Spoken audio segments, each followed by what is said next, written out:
Hello, this is Reverend Dr. William J. Barber II, co-chair of the Poor People's Campaign. And I'm here with our tri-chairs today for this event, Reverend Dr. Liz Theo Harris, who's another co-chair of the Poor People's Campaign nationally, and Reverend Rob Stevens, who's the National Policy Director for Repairs of the Breach. And this is a serious time. You know, when we started this 5 weeks ago, we were not all clear on every reason why, but we knew we had to. We knew we had to speak to McConnell's meanness, his madness, his myth, and the misery and the mayhem that he is has caused.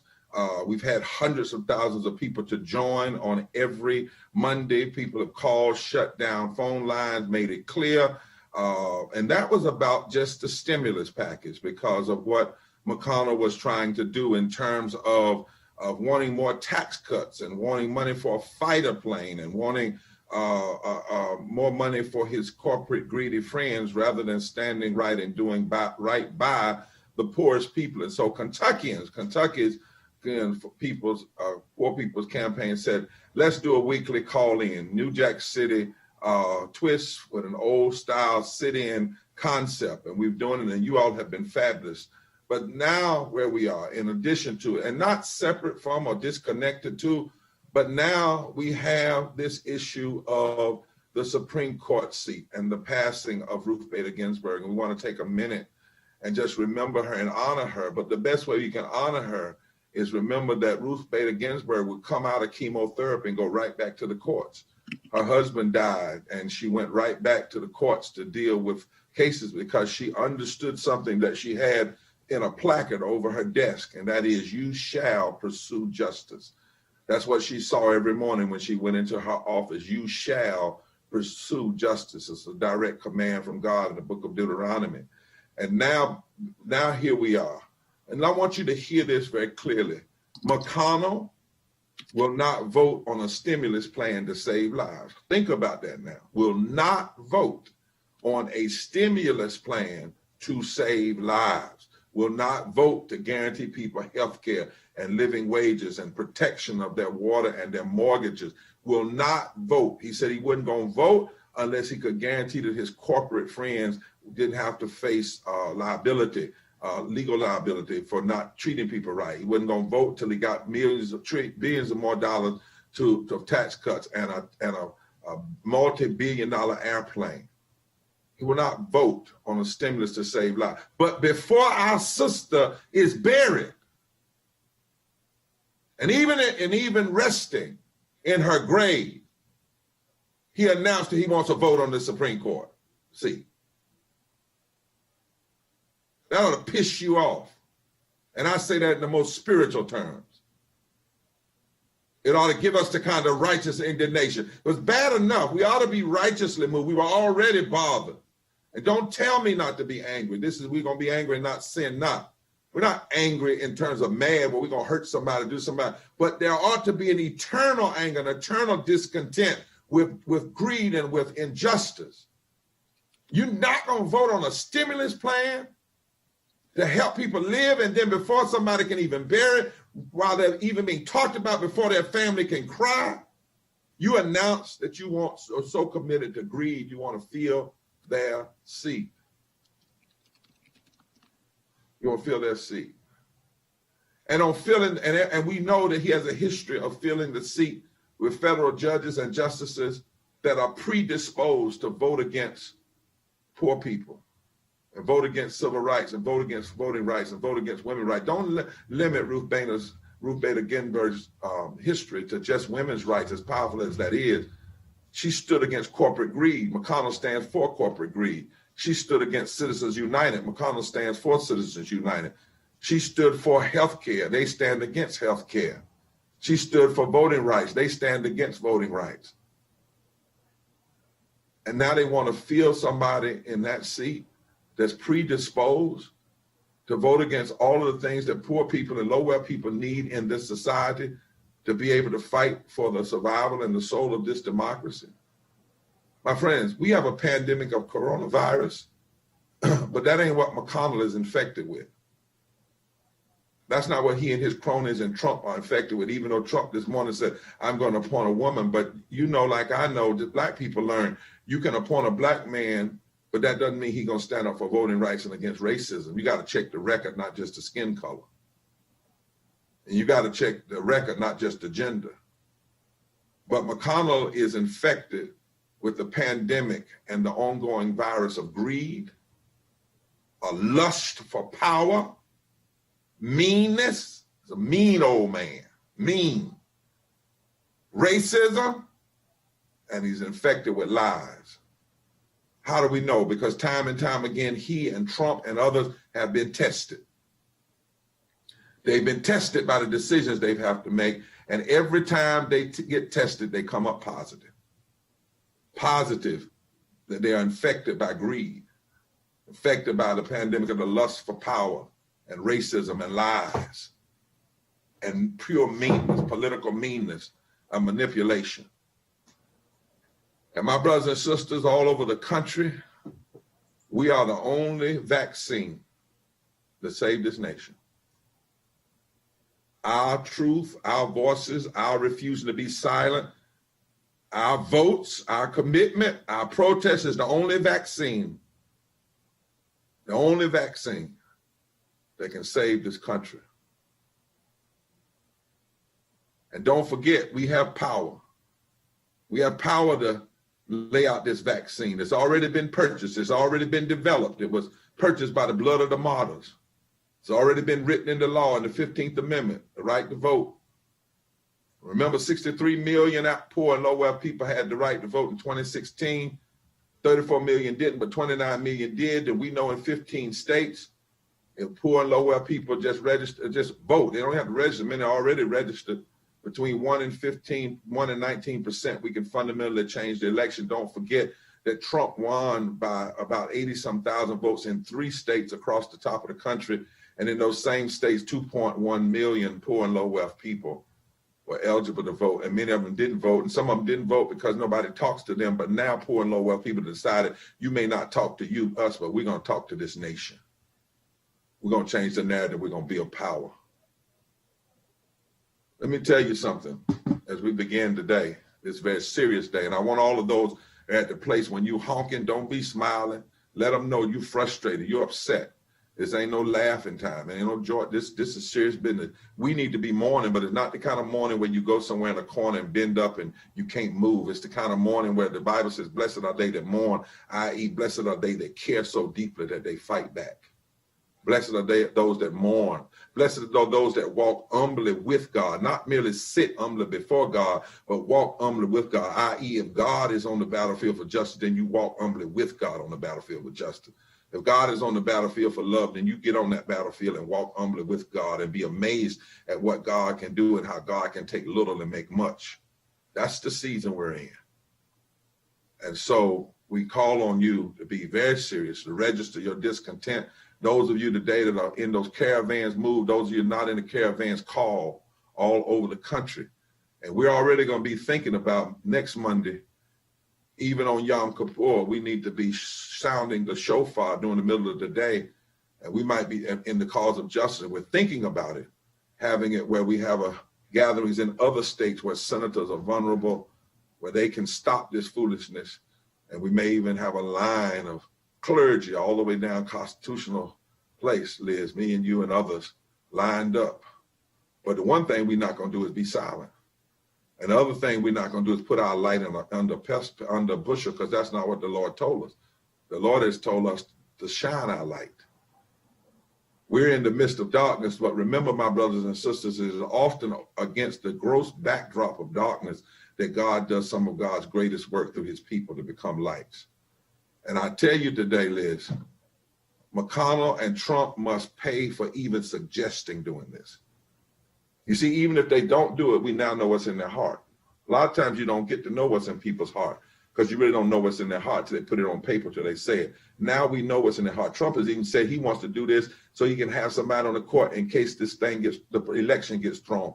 So just suggest that, to just even let people know. The very suggestion that you want to fill a seat before someone has even been buried, just the suggestion of that, they should have to pay politically. And there ain't but a few ways you make people pay politically. You protest them, and then you use your votes to challenge their power. That's where we are, my brothers and sisters. And we must do more. That's what this National Moral Monday March on McConnell is all about. What it was about and what it's about now, and why we're going to stand, and why the Kentuckians. And don't mess around and get Kentuckians fighting now. That's a whole different ball of wax when you get the hood and the holler together. That's a whole different ball of wax. So before we go any further, this little light of mine, I'm going to let it shine. And then right after that, we'll hear from Liz.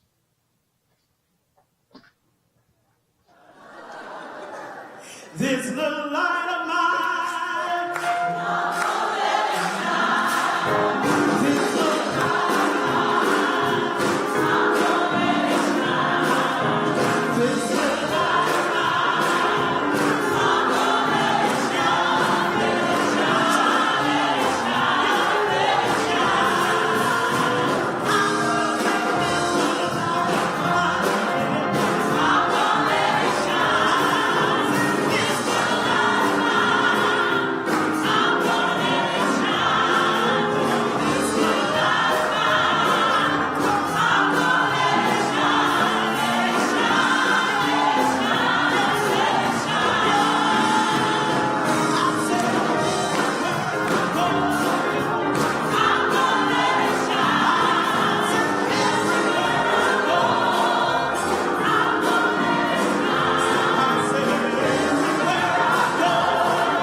Great. You just heard This Little Light of Mine. That was right at the National Mall. Yara Allen and the team under the tent laying it out. We were inviting more, This Little Light of Mine. Now we want to kick it over to Reverend Liz. Reverend Liz, talk to us about this day and why it's so important and why we have to connect all of these things together as we fight to deal with the issue of poverty in this country.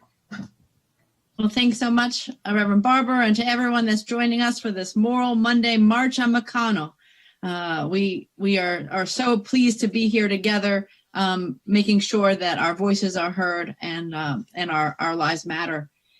In this moment, right, as our nation is mourning the passing of Justice Ruth Bader Ginsburg, the passing of Breonna Taylor and countless Black lives, the loss of 200,000 of God's children to COVID, not because they were called home, but because the political leadership of this country has failed to respond adequately to the public health crisis. As lives and livelihoods are destroyed by wildfires and hurricanes and climate change, and right after the Jewish holiday of Rosh Hashanah and the approach of a Day of Atonement, I want to share some words from Isaiah 3. And as I share them, I think we must think about Justice Ruth Bader Ginsburg. Isaiah 3 says, God enters the courtroom, takes his place at the bench to judge his people. God calls for order in the court, hauls the leaders of his people into the dock. You've played havoc with this country. Your houses are stuffed with what you've stolen from the poor. What is this anyway? Stomping on my people, grinding the faces of the poor in the dirt. Now listen to this passage. Isn't this just what Mitch McConnell is doing, what Donald Trump is doing, what senators who pledge to rush justices in, but who stall a just stimulus are doing. They're playing havoc with this country. Mitch McConnell is stuffing houses full with what they've stolen from the poor. In this pandemic, the 643 wealthiest Americans have raked in an extra $845 billion. They've stomped on Breonna Taylor, on George Floyd, on people standing for racial and economic justice in towns across the country. McConnell, Trump, their enablers are grinding the faces of the poor in the dirt. But the God of those who can't breathe, those dying from the lack of medical care and attacks on Medicaid and Medicaid expansion will not stand for it. The people of Kentucky, the people of Washington, D.C., the people across these United States will not and are not standing for it. So we want to thank everybody for joining us on this Moral Monday March against McConnell, for joining these caravans across Kentucky and Washington, D.C., holding McConnell accountable for denying voting rights, for suppressing health care, for packing or threatening to pack the Supreme Court with judges who trample on the poor. We ask everyone here to keep putting pressure on McConnell and to pledge to do more, to mobilize, to organize, to register, to educate people for a movement that votes, because we, the 140 million poor and low-income people in this country, have the power to make it better. And so we must do so. Thanks so much for being here. Continue to fight, and thanks to the inspirational leadership of the folks in Kentucky and across this country who are indeed standing up and taking action together. Thank you so much, Liz. Thank you so much, Dr. Liz. And we indeed need to know our power. This is not the time to mourn and cry and back up. It's the time to mourn and stand and fight back and fight forward. Now, you can look across the bottom, I believe, Rob, if I'm right, and you can get where you go to call. We want people that are not in the caravans to be calling all these sites and to call in. And this is a caravan. It's a caravan and a call in for members of the media. In a moment, we're going to be going to the various sites all around Kentucky and in Washington, D.C., by the way. That we're organizing this protest, this national protest. Did you all hear what Liz said about how much the wealthy have made in the midst of this pandemic? It is unconscionable. But what you should know is if you check the record, particularly all of the judges that McConnell has pushed forward, 99% of the time they vote in favor of corporations over people.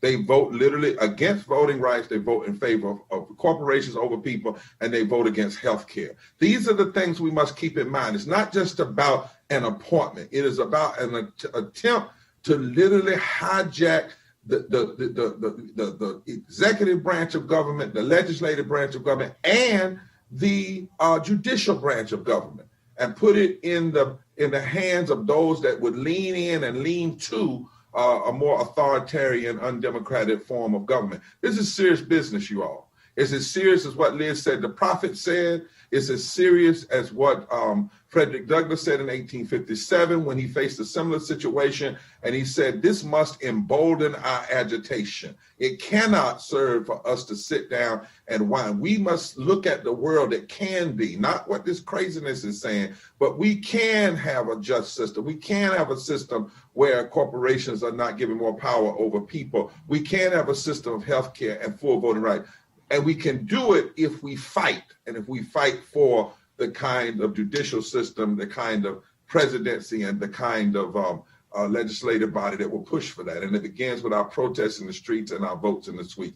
We now want to go to the co-chairs, Pam and Tana, who are in Kentucky. And we want them to shout out, they can say their names again if they want everybody to know exactly what, but we want them to speak to us now. Pam, Tana, Pam McMichael, Tana Fogel, come on. Hey, Reverend Barbara, we're here in Tana's busy honking her horn and driving away, but I've got Dr. Arnold Barr here. You say hey? Okay. Dr. Barbara, how are you? Lexington? Are we in Lexington? We're in Lexington. Things are kicking off here. We've got our caravan going around Mitch McConnell's office. In all of his offices across the state, we've got a caravan going on. Kentuckians are fed up with 35 years of inactivity from our senator, 35 years of him standing in the way. So we're speaking out today. Right. Do you want other people in the nation to join you? Pardon? Do you want other people across the nation to join you and to call his office? We would absolutely love that. Absolutely love it. All right. The more the merrier. Well, that's coming straight out of Lexington, Kentucky. All right, Lexington. Y'all stay on it. Stay on it. Yes, and stay with it. Now, I think, Rob, we might have to make an adjustment. I didn't see. I think we got Tana now. Tana, where are you? Tana, are you with us? And Pam is on, and they can just maybe bring some greetings from Pam and Tana. Okay. And then we can go back to Lexington. We got one more person there. Okay, Tana. There she is. I see her, but I don't hear her. Okay, Pam, why don't you start? Yeah, good afternoon, everybody. Thank you, Reverend Barber, Reverend Liz. We're here in Louisville, Kentucky. We've got our caravan's going to head out in 10 minutes, right on the hour. We're going to be led by people on bicycles. We've got a long string of cars.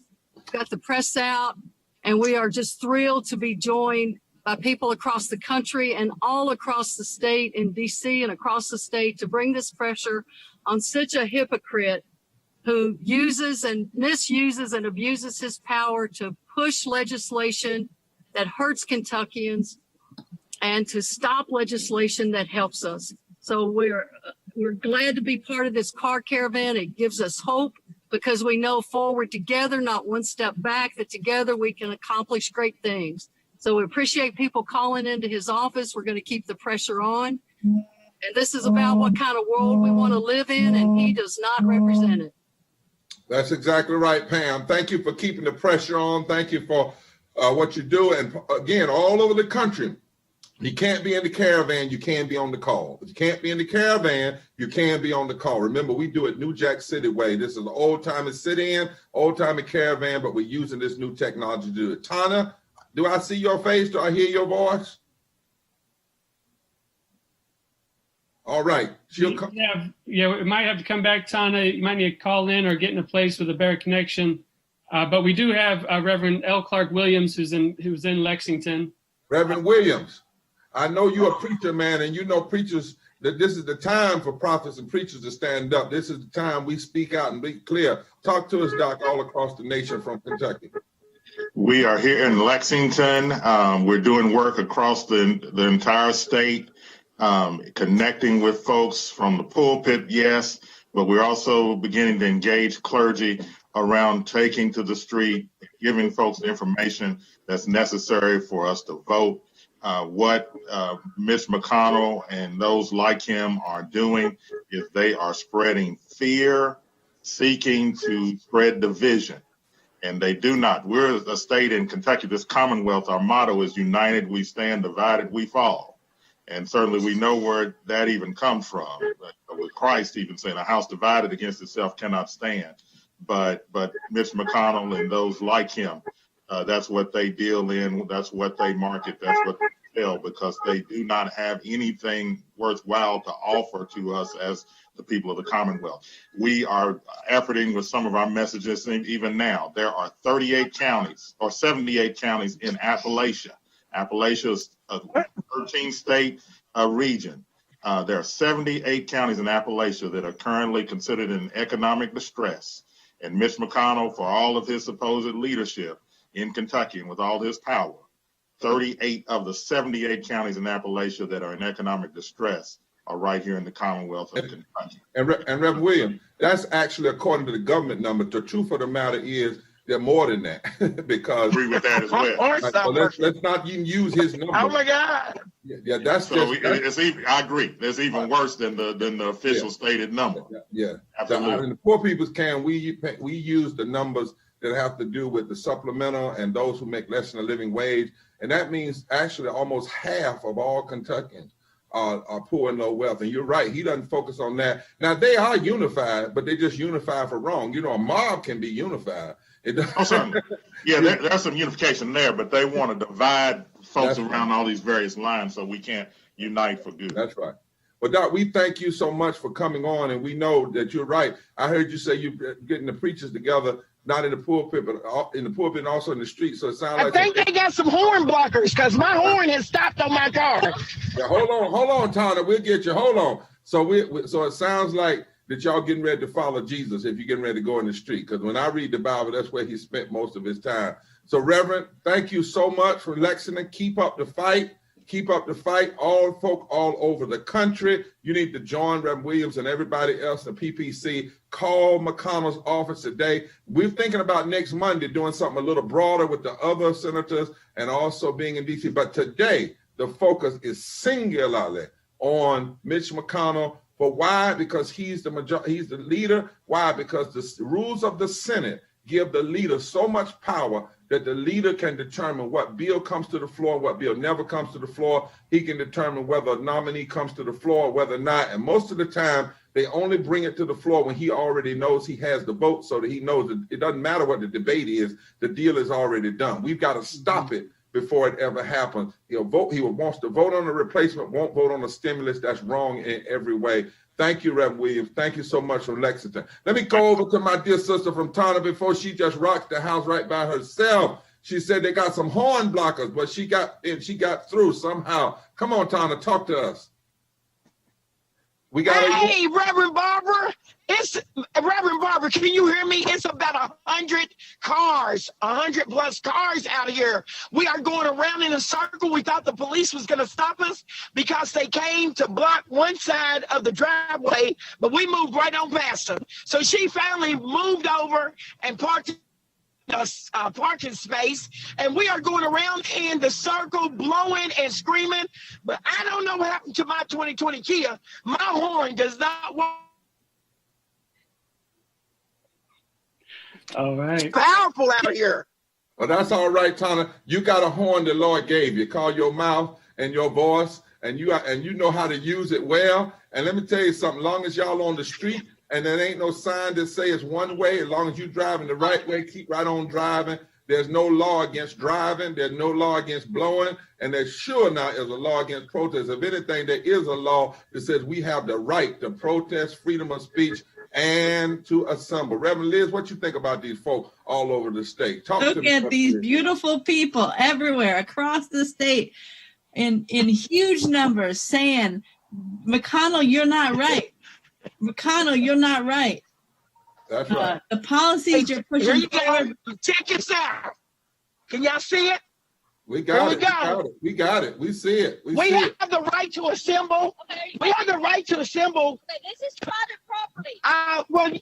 And people do business in the bank, so we have the right to drive up through here. Going in the park? We have the right. We can pass through here. Wait, are you stopping every car that comes up here and ask them if they're parking? If you're going in the park, Okay, we're just gonna keep on driving in circles. And so, Lexington Police, what's your name? Yeah, tell her you got national media. Tell her you got national media on it, and all you doing driving. Hold on, just 1 second. So, what's your name?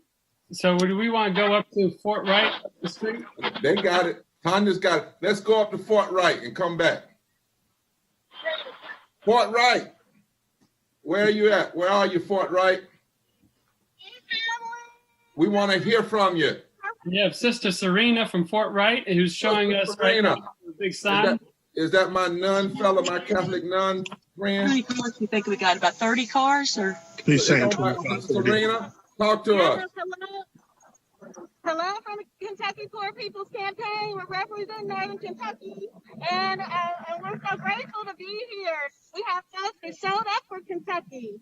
Can you all hear me? Yeah. I hear you. Keep talking. We have folks who showed up for Kentuckians, and we're showing up for and asking for fair laws. We're asking for our Senator Mitch McConnell to also show up for Kentuckians. We need him to pass laws and legislation that are good for Kentucky. We all have a right to live. Right. So are you asking specifically for him to pass a just stimulus bill with the Poor People's Campaign? And are you asking him not to stop this foolishness of trying to fill Justice Beta Ginsburg's seat before the election? Yes, we are. Yes, sir. All right. And we're All right. asking him to do things in love and not hate.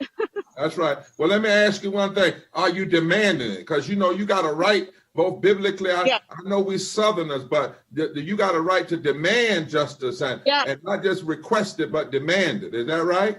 Yes, sir. We're demanding. That's right. The Bible. Yeah. Yeah, the Bible says do justice. It doesn't say just ask for it. It says do justice and love mercy. And it demands that leadership does right. And we're going to do that. We don't hate anybody, but we do hate injustice. We hate wrong. And in love, love requires truth. And truth requires love. And truth and love require justice. And without all three, it's not enough. So thank you so much from Fort Wright. Do you have another speaker from Fort Wright? Is that the only one? Thank you. Where are we going now, Rob? You want to go over to Ashley? Ashley Judd, my dear sister. We have a special guest, so wow. Introduce her.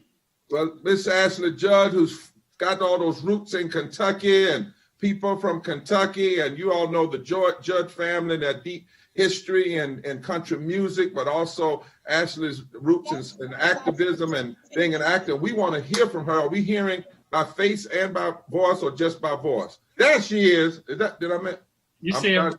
Okay. Good afternoon, Bishop. How you doing today? We are so glad that you can see I'm kind of hyped today. I'm going back to my old radio days, you know, when I used to do it like that. But, you know, but we're so glad to have you and to join all of you. This is serious time. And it is a very serious time. Talk to us. Yes, I'm very choked up. Thank you so much for having me. And thank you also to Reverend Liz. And I'm just so happy to be a part of the Poor People's Campaign and your moral mass. It's good to be with you and to be with all of my brothers and sisters from the Commonwealth of Kentucky. Well, thank you. You know, Ashley, you and I talk often about this and text back and forth. And I was going to read something today that people need to hear in moments like this, because there is a danger when we lose a hero like a Ruth Bader Ginsburg, and that is to mourn the wrong way. And sometimes what people do when they lose a hero is they say all is lost. Frederick Douglass, Harriet Tubman, and others taught us as far back as 1857 that we cannot say all is lost. In fact, we have to do even more when we lose our heroes and our heroes. You know, the Lord told us what people mean for evil, God can work it to good. And it is often against the backdrop of grotesque darkness, grotesque, not just darkness, grotesque darkness, that God will show a light. The evil always overreaches. And what I believe we're seeing now in the country is a form of overreaching. But let me just read this and then let you talk some, or maybe you want to respond to it. Frederick Douglass said this when he said, this is when Justice Taney in 1857 led the court to vote unanimously. He had just been appointed to the Supreme Court to vote unanimously that the Dred Scott decision was that a black man had no rights that a white man had to pay attention to, and that black people were not basically persons and had no rights under the Constitution. They were slaves. And Frederick says, you know, they are organized. He says they're organized from the state government to the churches, to the federal government, to the Supreme Court. He says they are organized. He said, but that's just one view. And thank God it's only one view. He said, there's another view. Then he says, do you know about David when he faced Goliath? He looked insignificant. But if you look large and longer, you will find out that David actually ended up being larger than Goliath when he stood over him. He said that, then he says, this is the way it has always been, and we can never forget it. Oppression, organized as ours is, will appear invincible up to the very hour of its fall. So let us look at the other side and see if there are not some things to cheer our heart and nerve us up anew for the good work of emancipation. And then he said, the truth is, when you look at the whole history of the fight for justice and freedom and abolition, there's much proof that says every action against it has only served to embolden and intensify our agitation. And just maybe this may be the final chain in the preparatory act for the downfall of the entire thing. I think inside of all of this, as a person of faith, McConnell and Trump are going too far. Yes. And the fact that they can't even mourn a death, the fact they're so ugly, so mean, that they're actually bringing people out that's now talking about voting and standing up, and people talking about how they might use power in the future. I'm talking about progressives in a way they never thought about it. What do you think about that in the midst of this moment, about this is the time for us to realize that they may be flexing and they may look like they have all the power, but our job is to keep fighting as our foreparents did for this democracy? Well, thank you so much for reading that. And of course, Justice Bader Ginsburg called that decision, the Dred Scott decision, one of the worst decisions in the history of the Supreme Court. And I think that it was the worst decision, and she qualified it as one of the worst until some of the more recent decisions came into play on which she presided and for which she provided her famous and sharp dissent, such as, corporations or people and things that for which we have her famous dissents. And thank you also for ministering to me, because I needed that, and I count on you for that. I have you, and I have Father Richard Rohr, and I have Cynthia Bourgeot, the wonderful mystic who lives in a hermitage in the woods in Maine, whose Mary Magdalene contemplation course I'm taking at the moment, because, it has to be well in my soul in order to do this fight. And I'm really grieving Justice Ginsburg right now, but as the reading said, and one of my favorite book titles is David Sometimes Wins. Yep. And this is a righteous fight. This is a very righteous fight. And it is grotesque overreach that McConnell and his Trump enablers, because that's what they are enablers, and it is a cult of personality. And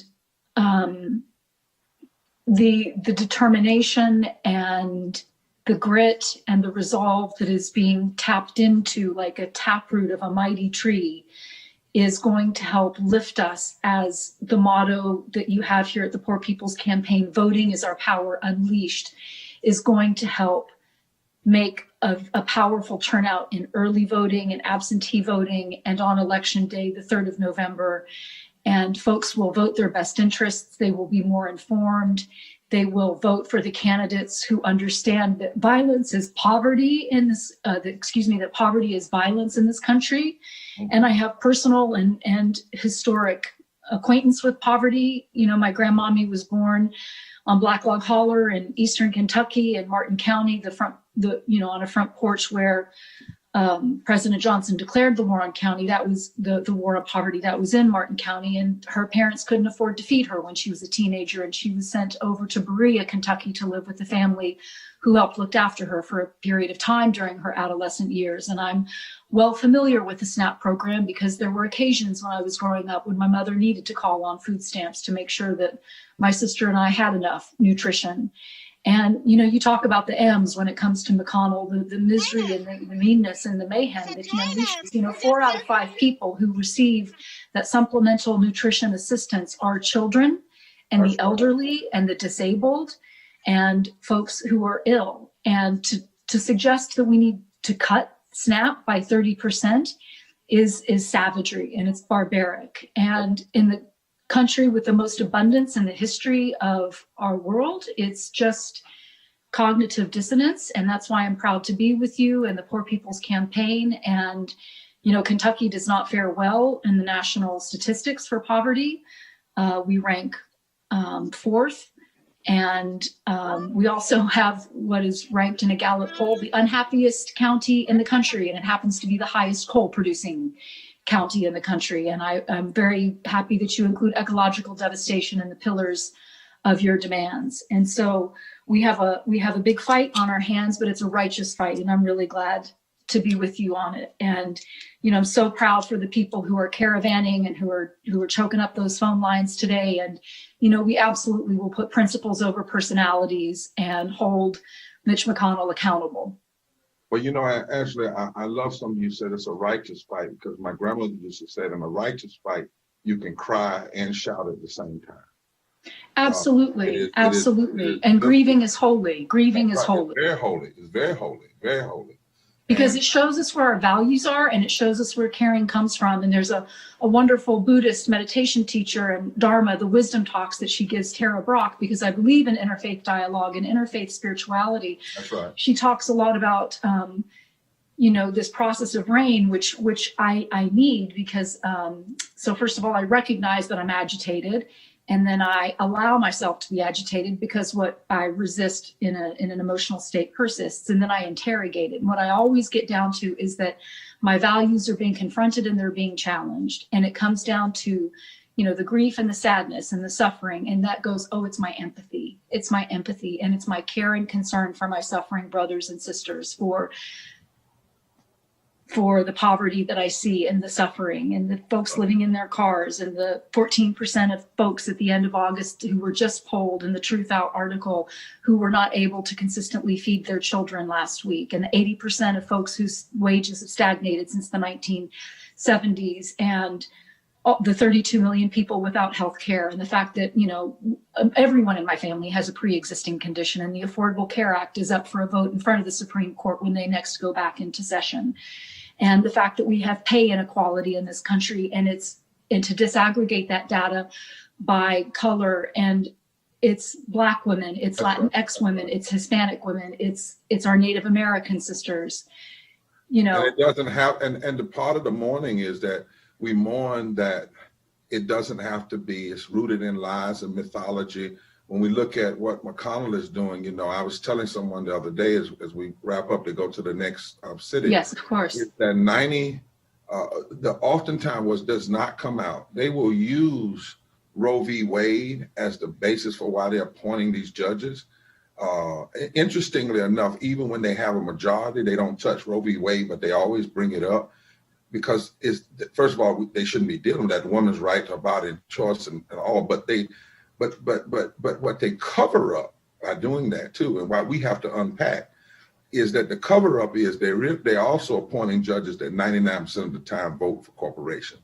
They're trying to appoint judges that roll back voting rights. They're trying to appoint judges that would undermine health care. And so, as I said at the beginning of this, the sin of refusing to vote for stimulus, right, to save lives, that the sin you would commit is then, as soon as someone is dead, just for your gross love of power and greed, you will already talk about them being replaced. It requires us to cry out. And I was having a conversation, I'll leave you with this, with one of the leading rabbis in the country about this period of Jewish holy time and repentance. And I asked him about the sound of the shofar. And he said, well, Reverend Barber, in the ancient rabbinical readings, why we chose the ram horn and the sound? And I said, well, I know it's a sound. It was often sound to signal war. It was often sound to signal mourning. It was often sound. And when it says shout like a trumpet blast in Isaiah 58 and other places, he says, well, there was a story that the ancient rabbis tell of a woman who was actually an enemy of the people, whose son was killed that viciously. And the rabbis and the teachers heard her sound. And even though she had been an enemy to the people, he said, we need to join alongside her in her grief and make the same sound, because that is the sound of humanity and broken humanity. And so the shofar sounds on that day is supposed to be like a woman who's crying out because her children and her people are being killed unnecessarily, are being killed by the forces of politics and greed. And so at this moment, you're right, our grieving must produce a sound. That sound of protest, that sound of love, that sound of truth, and that sound must call us to action, because the shofar is never sounded without people responding to the sound and acting justly and acting accordingly. So I want you to keep sounding out. I want you to keep the tears and pain. We're going to keep doing it in the campaign. We're going to keep fighting. and it means a lot. Thank you for coming on. National media is on today. I'm sure they heard your voice. And next week, we're talking about deepening this and even challenging other senators who need to stand up like Susan Collins and others and say no to this gross overreach. And then additionally, we're going to keep saying, vote a just stimulus plan. That's what you ought to be doing in the face of nearly 200,000 people dead and dying, and all of the people that are poor and hurting that were already poor and hurting before COVID. And this COVID just exacerbated it. So love you. Thank God for you. Thank you for coming on. And we're going to stand Kentucky strong. How about that? We're going to stand. We are. And we're going to be like Jesus and stand up to empire. That's right. Empire has to, for this little light of mine, we're going to let it shine. Let it shine. Thank you so much, Bishop. And thank you to Reverend Liz. I appreciate the opportunity to be with you today. Thank you so much. God bless you. God bless. Rob, where do we head now? I wonder if we could take a moment to check in everywhere. All right. Is all right to get a flash of everybody? So if folks could come off mute wherever you are, we're going to have a little holy chaos. And then we'll go to holy coming out. I like that. A holy coming out. So y'all come on out now. Come on out. We're going to go to gallery mode and just come on off mute and honk those horns wherever you are. And can you hear us in DC? You hear them? Wow, I hear DC. I'm on mute. Where are they at in DC? They're outside his home on Capitol Hill. Oh my. Oh, in London, Kentucky, I think they have a guitar and some people gathering around. Liz, you got something started, Liz. Look at this, all these people. All right, and Tana, you can come off. Holy disruption. Tana, did they arrest you yet, Tana? Tana, you're on mute. I can't see. I messed my screen up. I don't know what I did, but I'll get it right after a while. All right. Can you? So Rob, let me ask you a question. The folk, are they speaking out? Are they speaking out in DC? Yeah. Do you want to go there? And then I wanted somebody to go over about whoever's on the foghorn and whatever kind of horn it is, and I want to say something to them and let them repeat it. All right, so we're going to, DC, if you heard that, if you could work that out, if you could manage to get the phone close. He lost me, so he's going to DC. And then can we go to London first while they get that set up, Reverend Barber? Yeah, London. Let's go to London, Kentucky. Appalachia. I see Nina, who you know, yes. boys, is out marching. Hey, Nina. Hello, can you hear me? Yes. Yes, okay, all right. So good to see you. We got a lot of people looking at us. We want all our people with their mask on. Okay, all right. So we don't want anybody to say we weren't doing social distancing. All right, I'm in a building. Right. I'm not around anybody. That's why I don't have mine on. Nobody. Okay. All right. All righty. Talk to us. Okay, well, what I want to talk about today is an example of how Mitch McConnell affects Eastern Kentucky right here at home. Mitch McConnell's main goal is to stack the courts with what he calls conservative judges. And you know, what I don't like is that a lot of people call those Christian conservative judges. And that's a lie. And I just want to stand up for my Jesus and say that these are not Jesus judges. And we have a recent example. A lawyer named Mary Cromer wrote an article Sunday in the Lexington Herald about this situation. On September 10th and 11th of this year, a court held a Kentucky bankruptcy court held a hearing on whether Black Jewel Mining Company permits had to cover their environmental violations, of which they have many. And the Energy and Environment Cabinet asked the court to order that company to comply with the state's environmental laws. The court refused. Wow. Now, it found that Black Jewel would have to be ordered to... Keep on. We can hear you. It found that Black Jewel could be ordered to address environmental regulations if they posed an environmental immediate threat to health. Well, in the case of a landslide threatening a home in Bell County, the court did not find an immediate threat. The house is located just below a slide on a saturated hillside. And if and when that fails, the mountainside will slide into that house below. By that time, the company will be long gone, and these poor people will be without a home and possibly lose their lives because of this. Now, that is what is meant by a conservative court, but that is not a Jesus judge. Now, what Jesus told us very specifically about this case: woe to you, scribes and Pharisees and hypocrites, for you devour widows' houses and for a pretense make long prayers. That's right. Therefore, you receive condemnation greater. Woe to you, scribes, Pharisees, and hypocrites. You travel land and sea to win one proselyte, and when he is won, you make him twice as much a son of hell as yourself. Oh, you better preach, sister. And this is what we are fighting against. We're fighting for the people who live in the valleys below, and the corporations need to be held accountable. That's right. And the people need to have justice.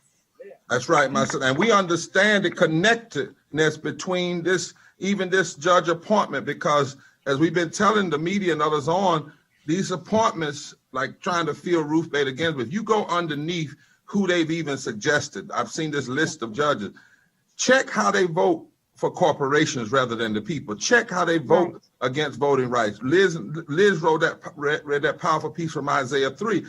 That's what we have to help people understand. They want this to be only about women's rights, which we have to make it about that, because that is fundamental. But then we also have to expand it. It's not that they just don't want women to have the right to choose. They want corporations to have power over women. They want to undermine voting rights, which is going to hurt women. They want to cut health care, which is going to hurt women. If it hurts women, it hurts all of us. And so that's why it is so important that you all are doing what you're doing today and the days to come. And while we're raising this way through caravans, through call-ins, and everything is doing. I see everybody there in London. Yeah. We need to go back to DC now. But sister, let me tell you something. Okay. Whenever COVID is over and you can get in a car and drive to North Carolina, I'm going to turn you in the pulpit, let you preach to folk all over the country. You got to preach. I don't even know if you have license, but you got to preach in that a day for Greenleaf Christian Church. All right? All right. Okay. Thank you so much. Thank you for Happy 23. DC. Everybody in London. Hey, everybody. Welcome to DC. We're in Mitch McConnell's house in front of it. Can somebody repeat this after me? This is a message. I'm repeating it. I'm Reverend William Barber. I'm Reverend William Barber, co-chair of the Poor People's Campaign. Co-chair of the Poor People's Campaign, a national call for more revival. With Reverend Dr. Liz Theo Harris. I'm here with Reverend Dr. Liz Theo Harris, other co-chair of the Poor People's Campaign. And we have people on from all over Kentucky. And we have people on from all over Kentucky. And we have people on from all over the nation. And we have people on from all over the nation. And we have one message. And we have one message. It is wrong. It is wrong. It is grotesquely wrong. It is grotesquely wrong. For Mitch McConnell. For Mitch McConnell. Trump and their enablers. Trump and their enablers. To refuse to vote for a just stimulus plan. To refuse to vote for a just stimulus plan. Because what do we want? To refuse to care for hundreds of thousands of people who have died. Who refuse to care for hundreds of thousands of people who are dying. And millions that need health care and living wages. And millions that need health care and living wages. And water protections and mortgage protections. Water protections, mortgage protections. And rent protections. And rent protections. And protection equipment. And protection equipment, PPEs, y'all. And medicine and vaccines. Medicine and vaccines. And you will not vote for that. We will not vote for that. But then you want to vote to put a person in a seat. You want to vote to put a person in a seat. Of a woman who hasn't even yet been buried. to a woman who has not yet been married. You are so mean-spirited. You are so mean-spirited. And infected with a lust for power. You are infected with a lust for power. And a lust for and infected with racism and greed. With racism and greed. That you would rather vote. Put it directly to the mic. That you would rather vote. Did she go off? She's rearranging. Okay. Sorry. Yeah, we thought we could just plug it in, but the technology's not there yet. That you would rather vote. That you would rather vote. To stop the stimulus. To stop the stimulus. And vote to stack the courts. But you'll vote to stack the courts. We will not stand for this. We will not stand for this. We will not be quiet for this. We will not be quiet for this. Voting is power unleashed. Voting is power unleashed. We will mobilize in the streets and in the ballot box. We will mobilize in the streets and in the ballot box. Yes. Understand that everything you are doing is not going to send us home. It's not going to send us home. Or make us go in a corner and cry. Instead, it will only embolden. It will embolden. And intensify our agitation. We are fighting now. And forever. For the soul of this democracy. And the lives of poor people. Everywhere. You got it, sister. You got it. Now you can run with it. That's called, you just care. Go ahead. And just statehood also for DC, because Mitch McConnell can help us with that. No doubt. No doubt. Right. But as we say, we want the statehood for DC, but the state of the hood right now is that he's trying to force somebody on the courts, and he's trying to do it in a way to put people there that will have the courts stacked against us. And they're already trying to stop the election from being free and fair. And literally, they're using policy in a way that's killing people. And you can tell the folk I said that. They're using policy in a way that's killing people. But what we must make sure is that Ruth Bader Ginsburg's death, Breonna Taylor's death, George Floyd's death, all the unnamed people's death, all the folk that have died unnecessarily for COVID, their deaths must bring us to life. So as we see in DC. Right. Thank you, DC. Thank you, DC. And we're gonna, as folks, we need you to call. Go to the link that's on the screen right now. We'll see a call to action. We need you to call and keep calling. We've shut down most of his offices. We're up and all the way to Fort Wright. We're going all the way from, we were in London, which is East Kentucky. Now we're going to Paducah. So I'm going to ask Amanda to come off mute and Bruce to come off mute. I see that we're still out there driving, doing the caravan. And Rob, can you have Reverend Liz and you all take it from here? I've got to do a piece on the war economy and connect this stuff in about 3 minutes. I need to stretch these old bones and get ready to do that. But Kentucky is all about, as they say in the street, Kentucky is about it. I'm telling you right now, Kentucky got the whole world shook up, the whole nation shook up, and it's only going to continue. Keep your focus. We're thinking about doing something even broader next Monday. We're seeding the idea, but give us a moment to think. Kentucky, you have started something that's spreading like righteous fire all across the nation, and it must, and we will not be silent anymore, and we're going to fight. Voting is power unleashed, and we are standing now, not just for us, but for our children's children and all those that have been hurt too often and too much in this nation. Reverend Rob, thank you so much. Reverend Liz, you got it, co-chair. I'm turning it over to you. Back in the radio days, we would say, I'm kicking it over to you. Kicking it over. Great. Reverend Liz, you want to take us to Paducah? We got Amanda on the phone. Indeed. Welcome, Paducah. Let's hear how Western Kentucky is organizing and mobilizing.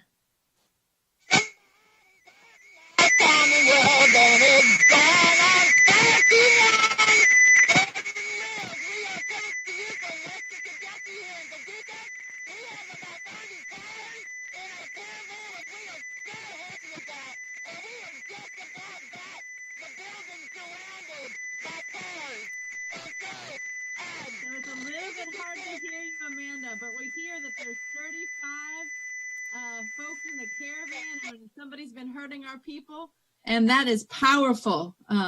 Powerful. Hoping we might be able to connect back with you and be able to hear a little bit better. But Western Kentucky is out there and organizing. You want to try one more time, Amanda? See if we can. All right, it's not working, but I don't know, Bruce, if you can come on real quick. Amanda, we heard a few of what you said, but Bruce, are you available just to say what's happening in Paducah? And Amanda, if you want to just call back in to reconnect. And if not, we'll get ready to go to Louisville. We're able to see from Bruce's. Nope. Hey, Bruce, can you turn it around and talk? Oh no, we can hear you through Bruce. Okay, you can hear me through Bruce. Yeah. Okay. All right. Yeah. So, okay. Thank you, Oh, everybody. this is perfect. All right. Hey, Reverend Barber. So, go for it, Amanda. Go for it, Amanda. Go for it. Hold on, Amanda. All right. So here we go. This is Paducah. I know you think about Eastern Kentucky, Appalachia being the hard hit, but this is McCracken County, where we have 17% poverty. We have 16,000 people in McCracken County that are food insecure, and that includes 2,300 children. And that is here in Paducah, where his office is located. And so he is hurting his people. He is hurting his Commonwealth. And so I encourage everybody to call McConnell and to let him know that he has been there far too long, and we will not be silent anymore. Amanda, thank you so much. Will you say those numbers one more time of the folks that are hurting under McConnell's watch there in Paducah? Yes. In McCracken County, here where Paducah is the county seat, 16,300 people are food insecure, and that includes 2,300 children. And just down the road from us in Fulton County, which is the furthest you can go in Kentucky without falling into the river, the poverty rate is 26%. That is his state. Yeah, and that's just the official poverty rate. And he has not done it. That's right. That's right. And that's official poverty rate. If we use a supplemental poverty measure, if we talk about those that are making less than a living wage, you have upwards of twice that number. And again, this is in McConnell's state under his watch. People are being hurt. People are dying. People are going without food. And yet this nation, under the leadership of Mitch McConnell, throws out more food than it takes to feed everybody. And so it is powerful to have folks in a caravan out in Paducah, in McCracken County, and all over. Rob, where are we going to next? Well, I think Tana was trying to come in real quick. We thank you, Amanda. Thank you, Bruce and Paducah. Great job. Tana, are you still there? Are you trying to give us an update from Lexington? If not, then is Louisville ready? I see Elijah from Louisville, and I think I also saw Shelton. And it looks like if Fort Wright is trying to jump in. Okay, well let's. All right, Fort Wright, you're live. It sounds like you took it. Here we are. A national call for more revival. Hey, Reverend Barber. Excellent. Tana, 1 minute. This is Reverend Liz. I'm about to toss it over to you. Reverend Barber's had to log off. Hi, Reverend Liz.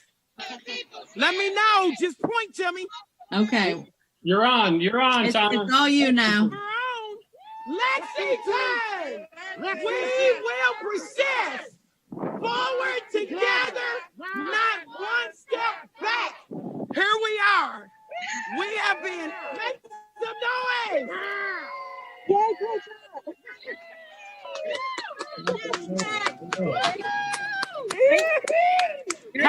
Powerful protest. So tell us what's going on. Tell us how Lexington is. And Hey, Liz, right here in Lexington, we have a really good media coverage. I'm just going to shout them out. I'm going to shout them out because they've been here for the whole thing. We got Channel 18, WLEX. We are over here with Channel 36. We are over here, 27. Herald Leaders here. We got Channel 27. We got, there he is. Got Channel 27. We were covered with media. They took footage of our First Amendment rights being trampled on, the right to assemble. But we're still here. These are the faithful ones. We had about 100 cars. Most of the folks had to go back to work. We have practiced social distancing with the mask. I am so proud of our media. I want the nation to know that we probably got the best media across the nation. Here's Darnell with Channel 27. He's finishing up. Reverend Liz, this is Reverend Liz Theo Harris. This is the other strong point with Reverend Barber. So Tana, say a little bit about has Reverend Barber signed off? If he signed off, you can get one with Reverend Liz. All right, are you ready? Reverend Liz, Channel 27. Well, the Poor People's Campaign, a national call for moral revival, stands in Kentucky for this Moral Monday against McConnell, for the mayhem and misery he's causing, both as he threatens to, use his authority to bring unjust judges into power, and at the same time, as he overreaches, he threatens to not pass a just stimulus, right? And so it's powerful to have folks across Kentucky, Bowling Green, London, Fort Wright, Louisville, Lexington, and also folk in Washington, D.C., all a part of this Moral Monday, and signing in and raising our voices and making sure that we can't be silent anymore, and that we're going to keep on putting pressure on McConnell and putting pressure on all of those in power who use their power to pass unjust laws and to crush the face of the poor. And so, Tana, I want to hear a little bit more about. No, all right, Rob. Thank you. We got to get to the places. Tana, you're all right. Out. But we need to get to Louisville and to Bowling Green. Okay, wave everybody and make some noise. All right. Great. So Elijah, and I think we may have lost Shelton, so we'll check in. What's going on.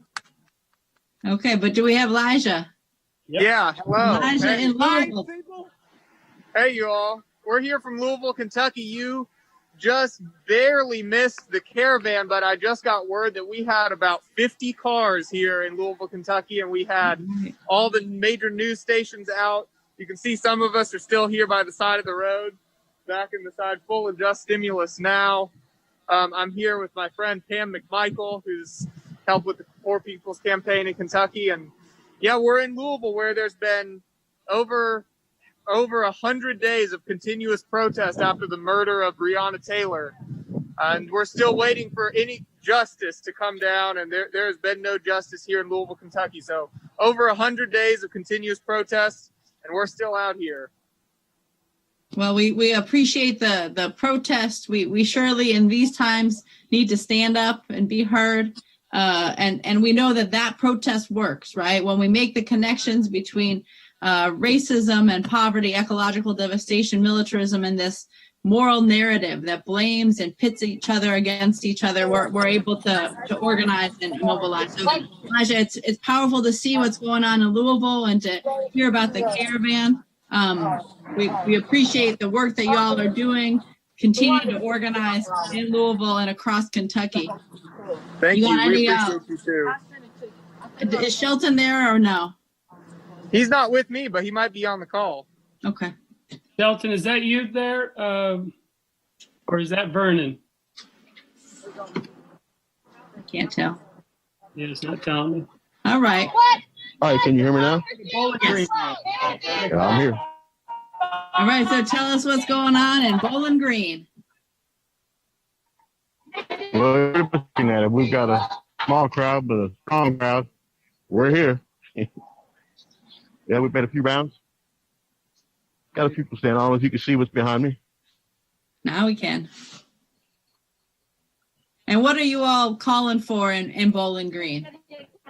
Are you calling on McConnell Well, to act? we want McConnell to go. He needs to leave. He's been there too long.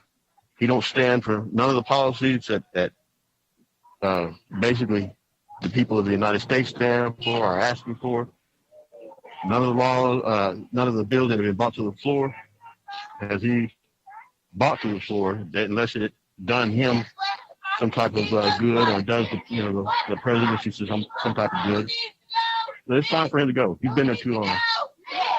He serves no purpose other than to serve himself and the presidency. And we know what the presidency is about. In the Poor People's Campaign, we don't endorse or try to get candidates out, but we're about policies. And so we all have our personal opinions on issues in there, but we know that we are policies or anybody else. We want those policies. Those policies that he seems to stand for. Right. They're just the things that he said that he was going to do. He hasn't done. The things that he's doing are harmful. Mm-hmm. So that's right.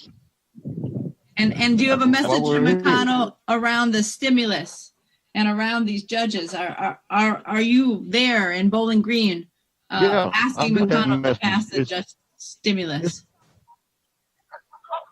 It's time for him to pass it. I'm one that is in need. Disabled. There's a lot of people out here that are hurting right now that are in need, and he's held that up, and it makes no sense. You got people that are going out on the streets that had jobs, some people that are out on the streets, that have jobs and still out. So it's time that he brings change, that there be change. His policies they're not conducive to making our living, our quality of life as far as that's concerned. Thank you so much, Vernon. And you hear that in the background. RPG. We can see folks honoring Ruth Bader Ginsburg by standing for justice today, and committing ourselves to stand for justice until everyone is served. I want to remind folks, thank you to Vernon, thank you to Bowling Green. I want to remind folks that there's still time to call the offices across Kentucky. You can follow the link that's up on the screen right now. Make sure you get your voice heard.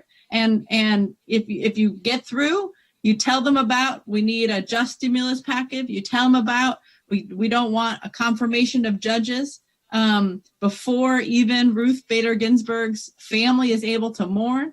You tell them that we need to stop suppressing the vote, and we need to protect healthcare, and that we need to come together and organize. And if you don't get through to someone, you can leave a message. It's the same message. We need a just stimulus package. We need to not overreach and try to put judges in, judges that what we know from history, stand against voting rights, stand against healthcare, stand against living wages, stand against the people, and instead prop up corporations. And so really asking people, if you can't join the caravans that are happening all across Kentucky or in Washington, D.C. at McConnell's D.C. house, to make sure that you join the numbers and make those calls.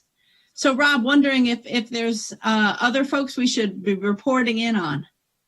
Yeah, so I want to ask folks to, I don't know if Pam and Tana, I just want to give you a heads up if you're able to come back on as we start to close out here. If for a moment, if we could go to our gallery screen so we can see all the places that are still up. If Fort Wright, if you could come back on screen, just so we can see all the places here at the end that are still on. I see Pam is still driving around. Pam, how did it go so far in Louisville? Oh, it's been wonderful. We had a very active crew. We were led by several people on bicycles, those flags waving. You'll be getting some great photos. And, connecting to what happened to Breonna Taylor here. And I'm going to pull off. But it was just remarkable to be part of this 7-city and online Moral Monday March on McConnell, and a lot of spirit, a lot of dedication, and just thankful to be part of this, connected to Kentuckians and people all across the country. Awesome, Pam. Thank you. Thank you for taking on Louisville and all across the Kentucky in 6 places. Serena and Fort Wright, how did it end up there? Hey family, everything went great. We had tons of folks show up for Kentucky. We circled his home, like he said, his office many times. We did get their attention. They were actually taking pictures of us. We had law enforcement showed up, but they didn't make us stop. The caravan was great.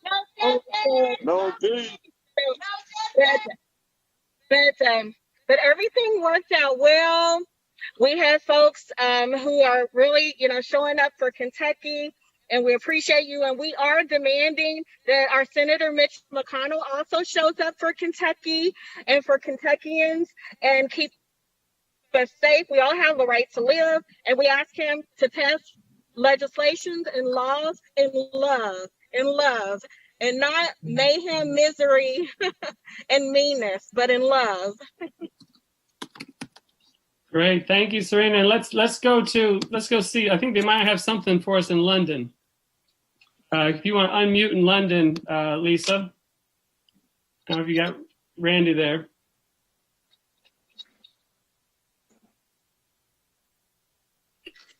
Lisa in London, Randy, if you want to unmute.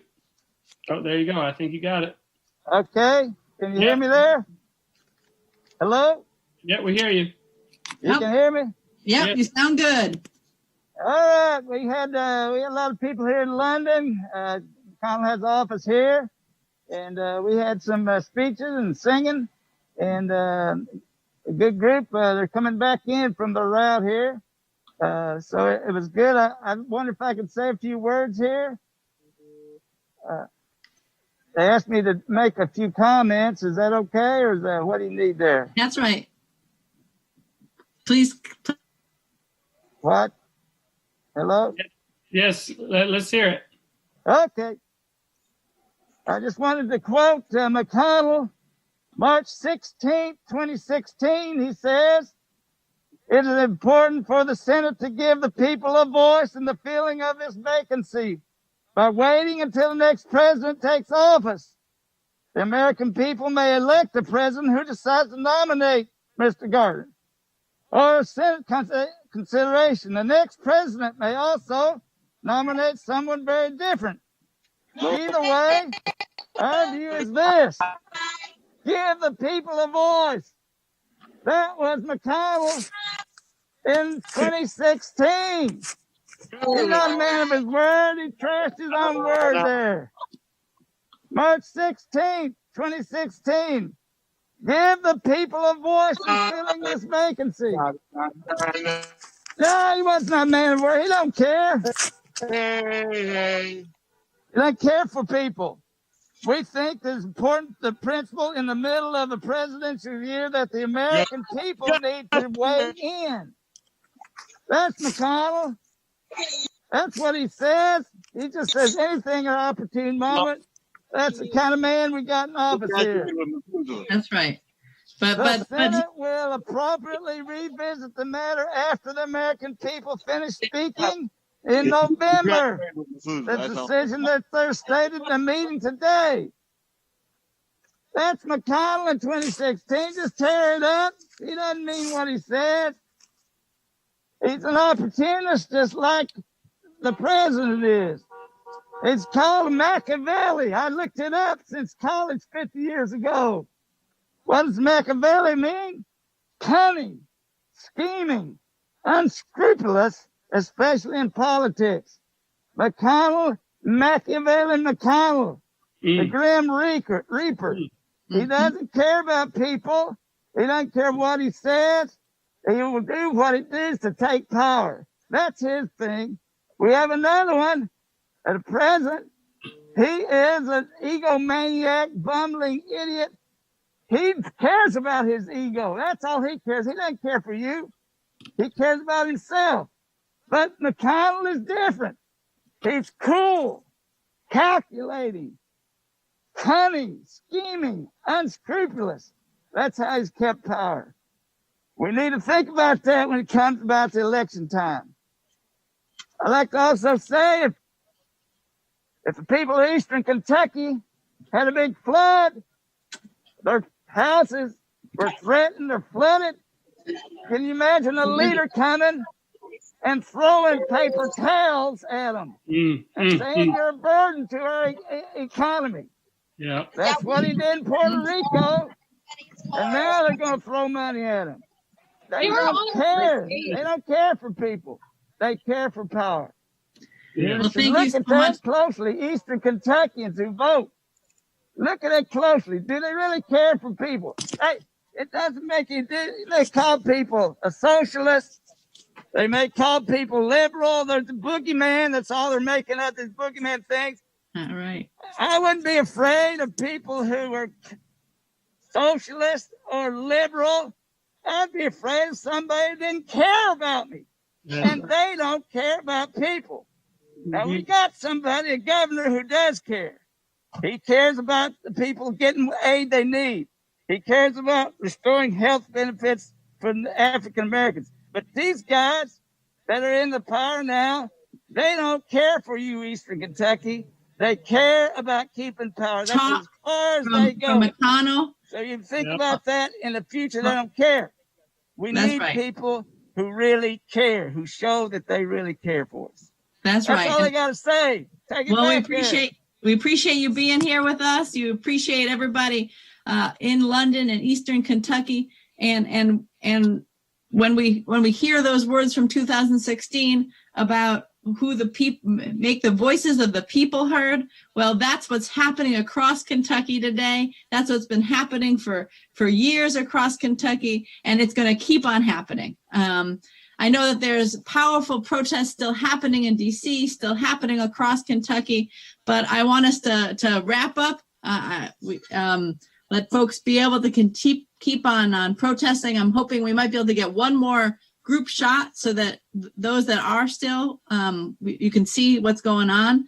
And Reverend Barber was talking earlier in the broadcast when he was interacting with Ashley Judd about the sermon that Frederick Douglass gives after the Dred Scott decision.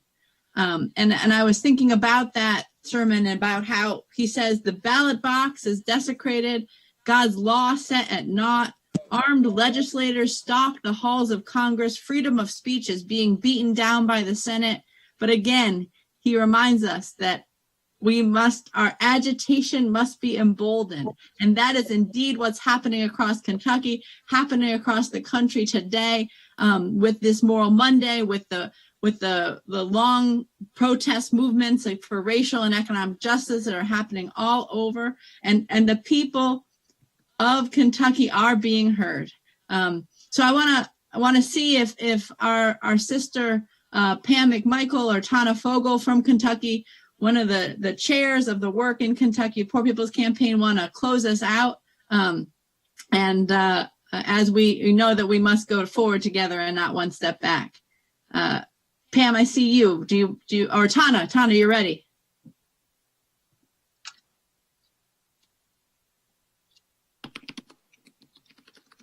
All right. Can't hear you, Tana.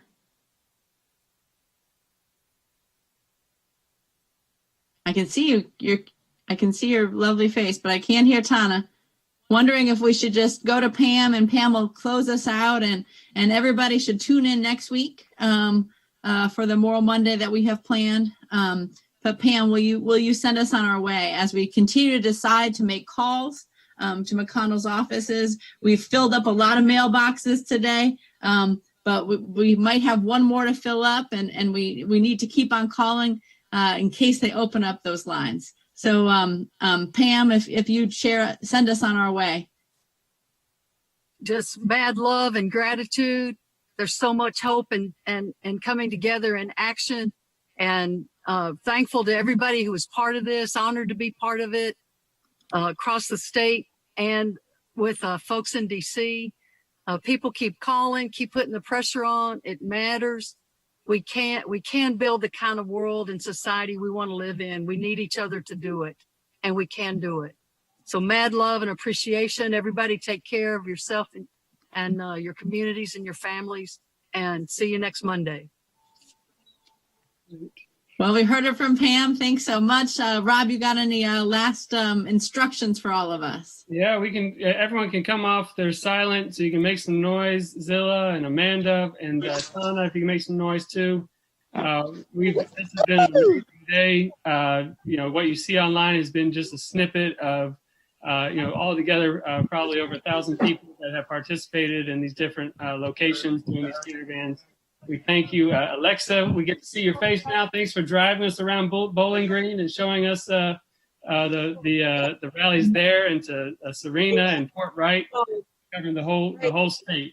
We thought we were going to have to take off next Monday, but now we realize that things are so urgent that we're going to be honoring our Jewish brothers and sisters on that holiday, but also know that we need to raise the sound of the shofar and bring some justice. So be on the lookout for next week. If you're in a different state, you got inspired by what happened today, well, let us know if you want to do something similar, and we might try to figure something out. But yes, you can keep on calling. We know that those offices, especially that are in the Central Time Zone, will be open another hour, and you can call all week. Mm-hmm. Go to that link and sign up and use that link so we can keep in touch with you, and go to poorpeoplescampaign.org to stay in touch, and certainly share this video so people can watch it even after. And with that, we're going to close out. Reverend Liz, we good? We're good. Forward together. Not one step together. back. Not one step back. Forward together. Forward together. Not one step back. Forward together. Not one step back. Woo! All right. All right. Oh, no, I have one more thing. So, next week, we're going to be back in Kentucky because we're demanding that Senator McConnell come and both candidates. We've invited both candidates to come and speak to poor and low-income issues in the Senate Town Hall. Next Tuesday, we're going to give Senator McConnell an opportunity, transparent. The questions are prearranged, so he has nothing to worry about. But so far, he's avoided us and avoided our invite that's gone to him multiple times. The other candidate has confirmed, but we still need Senator McConnell to respond and stop avoiding poor and low-income issues that are facing people in his state. And so we're out today also demanding that he comes back. And so folks in Kentucky, please, you can keep on asking him, follow up and ask him if he's going to come and speak next. It's going to be on the 29th, Tuesday night at 7:30 p.m. Eastern, 6:30 Central. Pam, did you want to say anything about that? That's good? All right. We're good. We're going to keep on pushing. All right, we're going to close out with a little music, and then we're going to have a little a flyer for next week's Senate Town Hall. Thank you, everybody. Go in peace.